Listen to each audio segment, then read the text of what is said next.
All right, guys, Lewis here, and today we have another interview, and this one has been requested by a lot of people. Actually, I'm interviewing Pablo, who is well known for the dreaming Spanish, which I was totally unaware of because I'm not learning Spanish, but I looked into it and I thought it would be very interesting to talk with Pablo about dreaming Spanish, but also about his language learning approach. So if you're not learning Spanish, that's totally fine. We're just going to talk in general terms. So, Pablo, could you introduce yourself and also try to convince people of why they should, because they just clicked on this interview. There are lots of videos on YouTube. Try to convince them of why they should stay here and listen to your advice. Well, first, hi, Lois. Thank you for inviting me over. Thing is, a few years ago, I was living in Japan and had been there for a few years and learned Japanese quite well and realized, oh, many people are having him for a long time. They haven't learned much.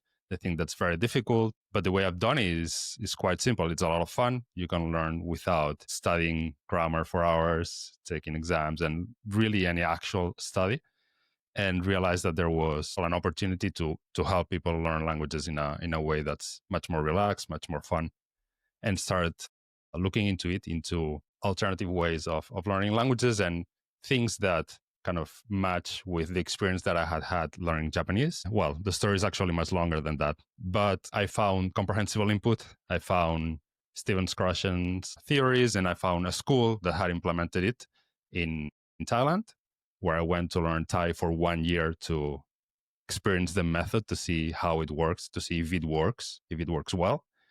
And after 1 year, I was pretty convinced. So I decided to apply it somehow, to really try to help people learn a language that way. And after a couple of kind of failed attempts, what I realized is that for people to learn the same way that I had learned in that school, but for people all over the world to be able to learn like that, we just needed content. We needed comprehensible input content. We needed content that was accessible for learners. I tried to learn before using that approach, tried to learn Chinese, looking for content online, tried to help people learn English that same way, but there was just not enough easy content for that to be possible.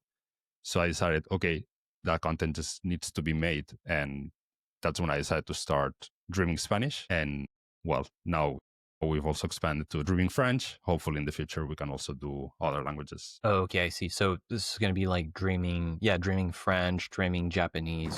Guys, just a very, very quick announcement and then we'll go back to the interview. But I have just created a community where you can interact with other viewers of this channel. You can interact with me, ask me questions, make suggestions about videos, and give me feedback about videos, give me ideas, and so on. So this community is here. I'll put the link in the description. It's completely free. There's nothing for sale. It's just for interacting with other people because I find that, YouTube comments, it's not so great. So I'll put the link to this in the description, completely free. You can interact with me and other people. All right, let's go back to the interview.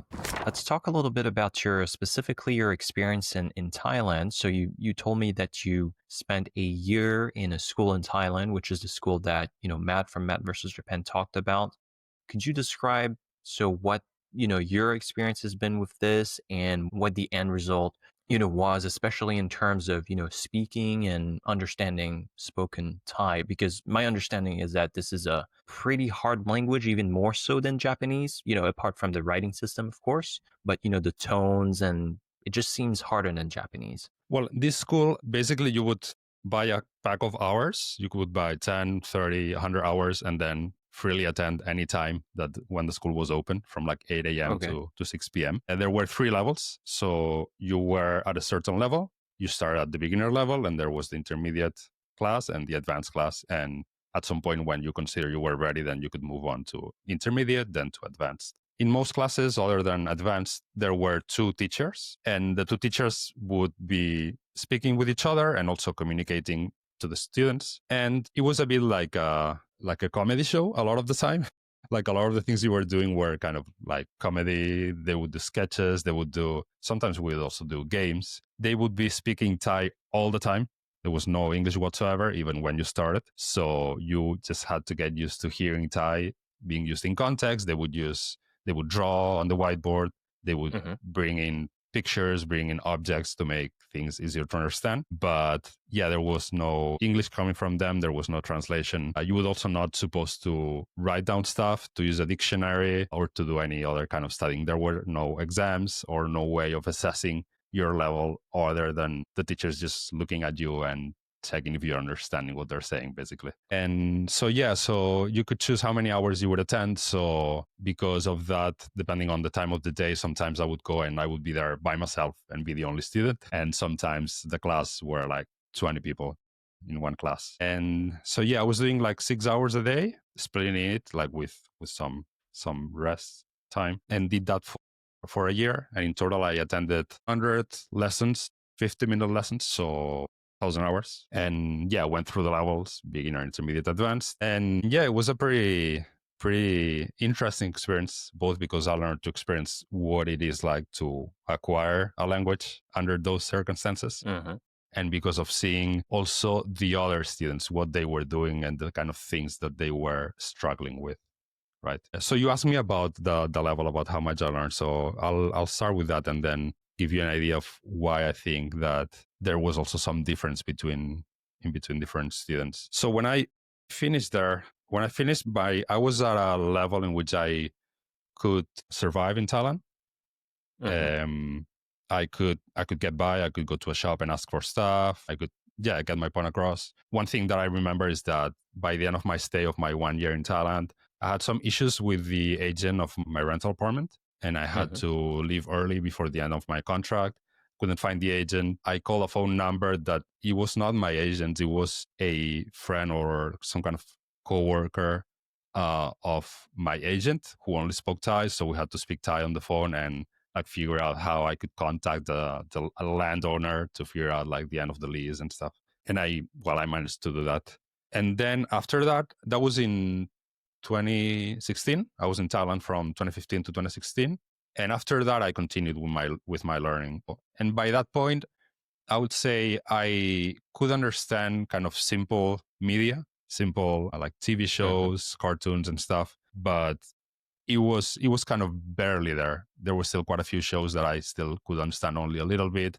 I had to Mm-hmm. do quite a bit more listening after that to be able to understand kind of any TV series, any TV dramas or movies and stuff. And because in that school there was a reading class, but that was separate. You could choose to do it or not do it, and I didn't do Oh, it. okay, right. So my reading was basically what I had picked up in context. By that point, I could read quite a few things, but it was just because I figured out of context, like, oh, this letter makes this sound, this letter makes that sound, this is that word, and kind of piece things together that way. But that I didn't spend a lot of time on it specifically, so that came quite a bit later. After that, I continued doing, well, crosstalk, which maybe you haven't heard about, is a kind of language exchange in which you are speaking the language that the other person is learning and the other person is Mm-hmm. speaking the language that you're learning. So each of you is speaking most times your native language, and you're practicing only your listening. You're listening the language Oh, that you're learning, okay. but you're Is this never practicing speaking online it. or in person? For the beginner levels, is easier to do in person because you want to be doing the kind of techniques that they use in that school, like drawing, using pictures and gestures and stuff. So it's easier if you do it in person. Starting at the intermediate level, then it's easier to do it online through video call. And by that point, my Thai, yeah, was at the intermediate level, so I could do crosstalk just with Okay. people that I kept in contact with. And then after a couple of years, I came back to Thailand. I came for, well, because of life reasons. I came to live here. During those 2 years, I had got to a level where then coming back here, I was pretty okay with that, with like watching like TV series and movies and Mm-hmm. really getting by in the country without many issues at all. Okay. And I'm assuming that's, you know, with Dreaming Spanish and probably the future projects that you have with, I don't know, Dreaming French and so on, this is sort of the same methodology that you're trying to reproduce. If I understand correctly, this is comprehensible input only. There's no grammar, there's no exercises and flashcards and so on.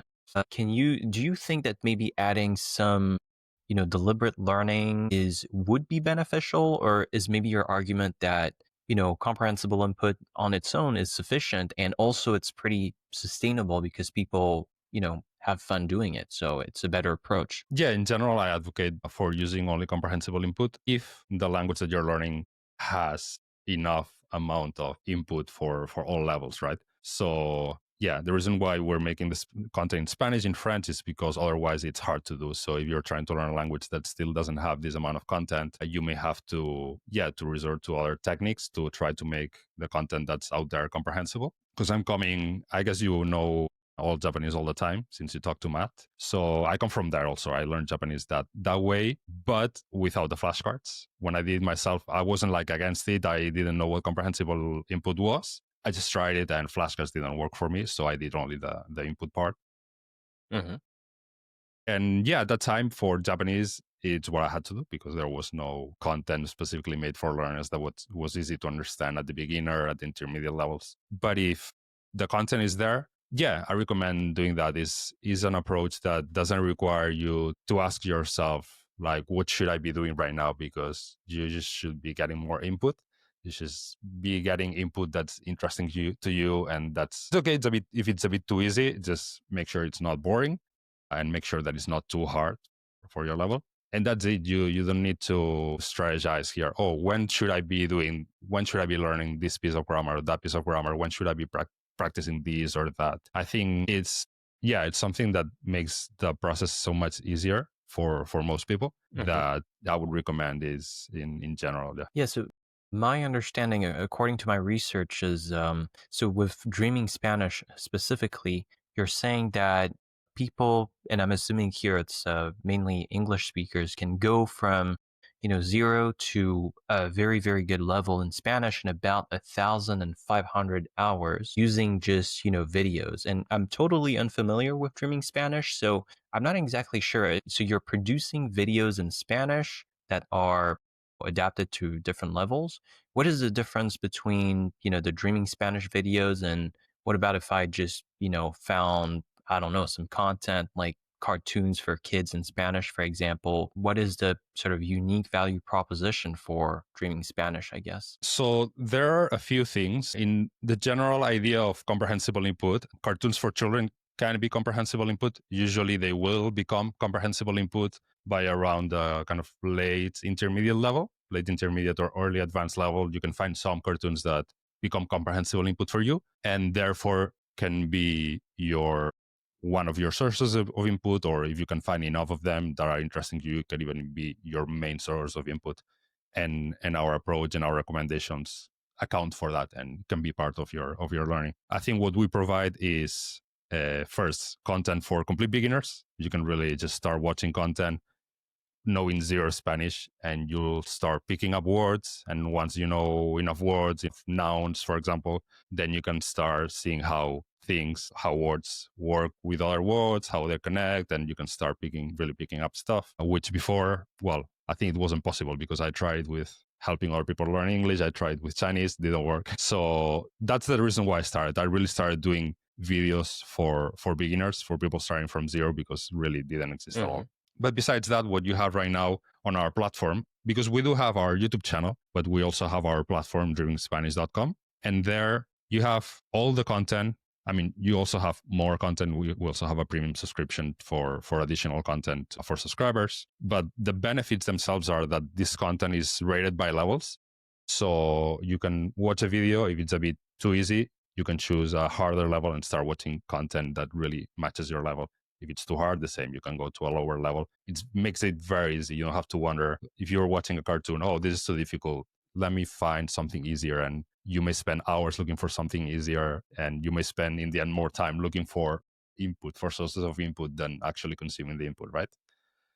And then our benefits is that we track your progress. You can very easily see what level you're at, how many more hours of input you need to get to the next level. And all this is done automatically by the website. So this is actually one of the main features that our users care about, is like seeing a clear path for like how long is it going to take me to get to this level? What will I be able to do at this level? And they know they can just go there and press play and get their input without really having to do any mental effort that day of deciding what they're going to do, right? And so if someone were to use Dreaming Spanish, you're saying that at about 1,500 hours at this mark, they will achieve a very advanced, near native fluency in Spanish. Is that correct? Yeah, the way we word the thing is near native practical usage of the language. So the kind of ways you can effectively use the language for, as in like to live in the country where the language is spoken, Hmm. work, have a life with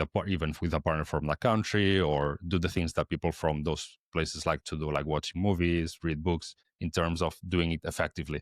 We don't guarantee that like you're not gonna make mistakes or that you're not gonna like stop to think for like look for a word every now and then or something. That depends a lot on the person. But in terms of like practical usage of the language, yeah, 1,500 hours is what we found is usually necessary for somebody, for an English speaker or for a speaker of another European language to learn Spanish well. And then it can be faster if you're a French speaker, Italian speaker, or it can take longer if you're running again Thai or Chinese, or the other way around. You're from Asia and learning a European language, right? So we have like factors to account for those things. Right. And I've seen that you've documented some pretty impressive success stories with Dreaming Spanish, going from, I think the ones I saw were, 0 to intermediate comprehension in a few hundred hours. Could you, share some specific examples or stories about, these case studies? I mean, the one we know the most is Jonathan, which we interviewed in the channel for, I think we published the video for New Year like a year and a half ago. Hmm. And yeah, he's really impressive. He's British and he speaks, not that you would mistake him for a native speaker, but you can really notice like traits of Spanish speakers, specifically from Spain, like the way Right, he right. uses slang, intonation, rhythm, and stuff. You can really see patterns that, oh, this guy has learned from Spanish from Spain, right? And it's Hmm. quite interesting. Wow, that's great. Doing the research for this interview, I have found, I'm sure you're aware of, there are lots of Reddit threads asking essentially, is Dreaming Spanish work? I think one of the most common sort of comments where, well, you're promising 1,500 hours for near native fluency, or I'm not, I don't remember exactly how this is termed, but 1,500 hours, from my understanding, is that sources such as the FSI, so Foreign Service Institute, they say that you can reach, B2, C1 proficiency, which is about, near native proficiency, I would say, probably a little bit less. You can reach that in 600 to 750 hours. So some people on Reddit and on YouTube have posted comments saying that, Dreaming Spanish, maybe it works, but it seems kind of slow. How do you respond to these concerns? We haven't seen that. Like, if you see people who have spent years and hundreds of hours learning in a more traditional way and then come to Dreaming Hmm. Spanish, usually they just start making progress so much faster. Hmm. Specifically about the FSI, I think the kind of hours that you mentioned are classroom hours. And usually they Hmm. assume an equivalent amount of time of study by yourself, like homework. So in the end, if you look at the numbers, it comes out to about the same number. My doubt is like really people who have learned with us and who have learned doing class study with the FSI, are they really going to be at the same level? That's something I really haven't met. I really haven't like studied like the results of the FSI method. And if really people who learn that way, even if they can take exams and be at a B2 level, do they really have the same level of comprehension? That's a question that I would like like answer, right? Because I think after having get so much time of input, I would expect like your level of comprehension and just being so much more confident being around an environment where the language is spoken to be much higher with our approach. Right. And I think, speaking of, controversies, I guess, I think one of the most probably controversial aspect of Dreaming Spanish and your method in general is, people saying that you are telling them not to speak for, I saw on Reddit, it was probably like 300 plus hours. So the first 300 plus hours, just don't speak, just, comprehensible input. And this goes against, a lot of what a lot of people feel that they should speak from day one and so on. How do you convince these people who want to speak from day one that this is probably not in their best interest? It's not essential to the approach. It's not essential to using our platform. Like many people who haven't bought into the idea. This is just dreaming Spanish as just one source of input, one source of practicing listening, and that's fine. Yeah, like the reason why I think it's a good idea to leave speaking and reading for a bit later on, and why that results in a more natural feeling for the language, less mixing up with the grammar of your own language, with the pronunciation of your own language, is all written out in the blog in quite a few videos that I've made. And that's, yeah, I don't know that I do a very good job convincing people about that, because even in our own subreddit, there are plenty of people who often write like arguments against that idea. Um, but but yeah, that's it basically. And what about there is another piece of information I got. I don't remember if it was from your website, but this is a little bit more rare, I suppose. You're suggesting that to delay reading, meaning that, just do some listening and then reading is going to come, later on. Why do you think reading may be harmful for beginners? And how do you know when someone is ready to start reading? So there are two reasons why to wait a bit to read. The first one, if you're starting from zero, there's just not going to be input that's comprehensible at that level. So if you try to practice reading, it's going to be a struggle. It's going to be hard. It's going to be like a lot more work than just sitting down and listening to somebody who's using drawings and pictures and stuff to communicate. Other than that, once you're at the level in which you can find texts, you can find graded readers that are at your level, that you know enough of the vocabulary of to read it and to understand what's going on. Even there, I do recommend waiting a bit if you care about your pronunciation, if you care about your accent, if you want to have a lot of input, of listening input, so you can build a good, strong mental image of the language that you're learning without mixing it with your native language, with other languages that you may already know. I recommend waiting, because if you don't, then you're reading a text, but you don't have that strong mental image, inevitably you're going to be making connections between those letters and either sounds that you already know for those letters in your language, or connecting them to the sounds that you think these letters make in the language that you're learning, because you've studied those sounds, but you don't really have a clear mental image of what they sound like. So what you hear in your own head when you're reading is your own accent in the language that you're learning, which if you're just starting, it may be quite a strong accent, and that's gonna be very hard to get rid on later on.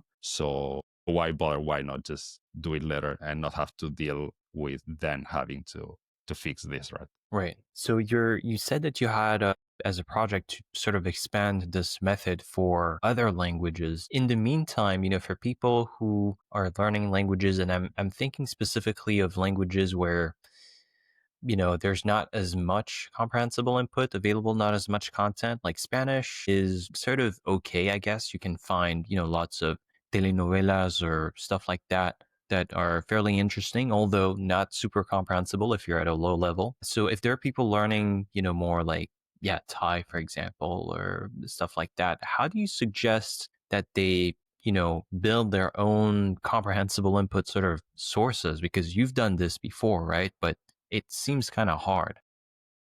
Well, Thai, I don't know if it's a great example, because I think there's actually more hours of content in Thai than in Spanish. There's Really? a Okay. YouTube channel on, Comprehensible Thai on YouTube that actually just pumps out content for free, totally for free. I don't know how good they are at the starting level. Like if you're really starting from zero, I don't know how much content there is there, but in total, they have like a lot. But if you're starting something that really, let's say, has content for learners at all, then I think your best bet is crosstalk until you get to the level where, yeah, you can find like series or maybe even move to the country or something. I really recommend doing crosstalk. Honestly, I recommend doing crosstalk for everybody, even if for Spanish. When I've written about crosstalk, I always mention that it's worth your time, like more than even using us, even using our content. Like if you can Hmm. choose between spending 1 hour watching videos or 1 hour doing crosstalk, I think you're going to learn more just doing crosstalk. Of course, in practice, it's harder to set up. You have to find a partner, you have to schedule a time, you have to make sure that they don't bail on you. So it's more effort, and understand. And that's why we're doing what we're doing, right? Because it's very practical, very convenient for many people to learn. But yeah, if you can do crosstalk, it's a great experience, because not only I think you acquire more per hour doing that, but also, of course, you're connecting with a person, with a speaker of the language, with a person from Hmm. the country that supposedly you have some interest in you making friends, you're making that kind of connection that's gonna not only help you learn but also motivate you to want to continue learning, right? And this may be easier or harder than depending how easy it is to find speakers of that language. So that's going to depend on where you live, if you can go to the country or not, if you're already at the intermediate level and can do video call instead of having to meet in person. Hmm. Not necessarily, like you can still do video call even if you're starting from zero, but you're going to need some way of maybe drawing, maybe sharing your screen while drawing on a like a digitizer pad or something. You can still find ways to do it. Right. Yeah, that's pretty interesting because my experience specifically with Japanese is that I just do, standard language exchange where maybe we talk for an hour and 30 minutes is like 100% Japanese. So I'm listening to Japanese, but I'm also speaking in Japanese. And then we do, the opposite in the other 30 minutes. But I'd never heard of crosstalk. It sounds like a pretty good idea. I'm just wondering, yeah, in terms of, finding crosstalk partners. I don't know if there are websites or resources that you could recommend to find people. Yeah, like there are no platforms or places specific for crosstalk. I mean, there may be some now. There maybe on Reddit like Crosstalk Exchange or something. You can try looking for those, but they're probably not that popular yet. So usually when I found a partner, it's either been through the common methods, either the mobile apps, what is it, Tandem, or Right, right. there's a subreddit, I think, Language Exchange. You can try there and just finding a person and explaining to them what you want. Most people don't know what it is. Some people are not going to want to do it. So usually I'll message 10 people and maybe 4 or 5 will reply. And then to those people, I'll explain what it is and maybe 1 or 2 will want to do it. Right, right. Yeah. And yeah, it's some people have like fear of rejection. They go on these platforms and kind of wait to be messaged. That's a bad idea. Usually you want to be the one who messages first, because I do get messages, but like is a person that doesn't even have like an overlap of languages that I want to learn and they want to learn. So I don't know why they're even messaging me. Like, is it spam or I don't know. Yeah. So Yeah, usually you want to scammers message or first. whatever. Yeah. So you've seen thousands of learners at this point. Have you seen sort of some common mistakes that people make when trying to use the comprehensible input approach? What should people really avoid with comprehensible input? Yeah, the kind of things that I've seen is kind of the same that I saw when I was learning Thai and when I looked at my classmates, which is trying to use the input as a tool for learning instead of just letting it do its work. Like for Hmm. comprehensible input, the idea is that you're going to be focused on trying to understand the message, and just understanding the message is enough for your brain to make a connection between the meaning and the words. But if you're either in the classroom or watching a video and you're trying to use that listening as a way to study, if you're trying to catch on words and then like repeat them in your head to not forget them, or you're like Hmm. pausing very often to look up things in the dictionary, you're trying to like analyze the grammar and think, why did this person say use this form here instead of that one? Then yeah, you're gonna be get tired pretty quickly. You're not gonna be able to get like 5-6 hours of input, or even as a more normal people like right now that I have an actual job and a family and stuff. If you're trying to get even 1-2 hours a day, you're really gonna be exhausted. Like that's not like your brain does this automatically. But if you're trying to do something additionally while you're listening, that's not just understanding, yeah, you're gonna get tired. You're not gonna let your brain do its work of acquiring the language. You're gonna be missing what's being said because you're in your head thinking about stuff instead of listening and paying attention to what's going on. Right. So yeah, these are pretty common. Okay. Right, right. And in terms of expectations, I know that there's the, 1,500 hour sort of mark where you say that, in general, people can expect near native sort of fluency if you're an English speaker or, you're a speaker of a European language. What about before this? Because I think for a lot of people, 1,500, that's going to happen, but in, a few months or maybe a few years. What does it feel like after 50 hours, 100 hours, 300 hours? What can people expect? So yeah, we have milestones in our roadmap. We have a full roadmap with 7 levels, and we mark a certain amount of hours from level 1 to level 2 is 50 hours, and then it's you get to level 3 at 150, and then level 4 at 300. And we have an explanation for each level of what you're expected to be experiencing at that level, what you'll be able to do, what really your abilities, what your practical abilities are going to be at each level, Hmm. and what you should be focusing on at each level, which, surprise surprise, for a lot of the time is just input. But like, we write in more detail, so you see exactly if what level you're at, and if it's like matching your experience. So yeah, so if you go to dreamspanish.com, we have the method explanation, and it's in there. And if you go to the learning platform, we have progress section where you can see the level you're at, and there also there's an explanation for all the different levels and what you'll be able to do at this level. And yeah, even if you don't get to 1,500 hours, depending what your goal is, if your goal is to be able to, I don't know, read novels or do whatever, then yeah, you may be happy being, I don't know, level 5, level 6, and you can read the details there. Right. Wow. And so you've mentioned that you plan on expanding beyond Spanish. So what languages are next, and how do you plan on creating comprehensible input for all these languages where, I don't know, it seems like Spanish, it's okay. You can find a lot of Spanish speakers, but for other languages, maybe a little bit harder. So yeah, we started with French, and we have the Dreaming French YouTube channel. We still haven't published French content on our website. That's coming soon. It's coming this year for sure. At some point, we're going to have the French section on our website. And yeah, we're planning. I mean, in the end, we don't have like a lot of capital like backing us that we are able to like create many languages at once, or bet on languages that are not able to kind of give us a return, because then we'll not have money to make other languages after that, right? So we have to make sure that the languages we put out, we can get enough subscribers to then be able to use that money to then fund the next language after that, if that Okay. makes Okay. sense. Yeah. So if we spend like all the money we're making from Dreaming Spanish in making, I don't know, learning like some minor language that nobody is going to get, then we're kind of stuck in a place in which we cannot make more languages because we're spending all our money in languages that nobody's getting, right? So yeah, I mean, people can expect the first few languages to be major languages that really are more popular and in other learning platforms. And hopefully in the future, if we can like streamline the process and make content that's good, that's really fun and interesting, but without having to spend a lot of money on it, then we will be able to reach more minor languages. I would like to do Catalan at some point, but I don't know if we'll ever get there. But hopefully Right. somebody Right. will, because the good thing about this is that it's not only us. Since Dreaming Spanish started getting popular, comprehensible input in general has got popular, and now there's so many YouTube channels teaching Spanish, but also Chinese, also many other languages. When I started learning Chinese, there were around 0 YouTube channels that use comprehensible input, and now there's like 20, I think. So even if we don't do it, hopefully content creators will start making content in the language that you want to learn.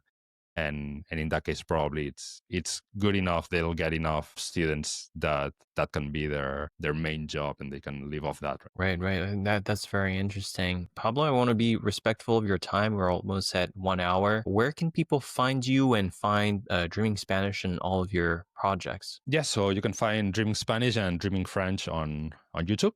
And then yeah, if you really want to look at the platform, look at all our content, we have more than 1,000 hours of content available right now.